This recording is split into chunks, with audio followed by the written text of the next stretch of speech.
Ka kenhun yelek kai cricket jongka Shillong Cricket Association kelayo sendon bandra ya ka nam ladu ha ka lempung yelek kai cricket jongka under 15 cricket tournament ar arpway kabala pelong da ka Ribhoi District Cricket Association haringkat ka Meghalaya Cricket Association kabala long hamadan yelek kai jongka Nongkhra ha Ribhoi District.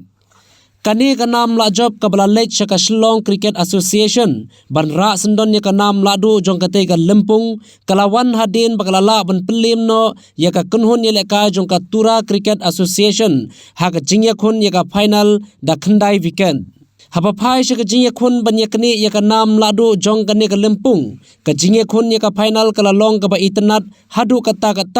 ha ka ba ka Tura Cricket Association kala kam bantit ningkong bar hadu ka ba kot no ki arpho over kane ka kunhun kala yo ban kamai hadu shispa arpho way run bat bandu no new weekend. Hakaba unong tit bakamai run bontam uday uharshit prasad ubala kamai hadu nyop way run. Haba wan pat banbe yakate ka thong kabalabu da ka Tura Cricket Association kinong tit ball jong ka Shillong Cricket Association kilayo bantit jam hakaba ka Shillong Cricket Association kalayo ra sendon ya ka nam ladu hakane ka lempung yele kai cricket under 15 cricket tournament arpway.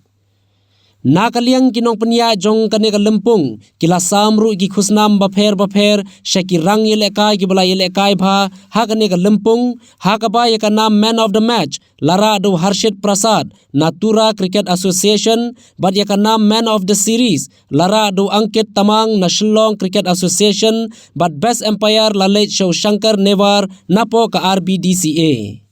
Lawan ban sakhilang hakajing penha perda ya kane ka lempung yele kai cricket daw Naba Bhata Charji chairman ka NECDC uba Gideon Kharkongor general secretary ka MCA Udhru Bhajyoti Thakoria treasurer ka MCA uba Renol Kharkamni president ka RBDCA uba Michael Kharhunai secretary jong ka RBDCA bat kiwe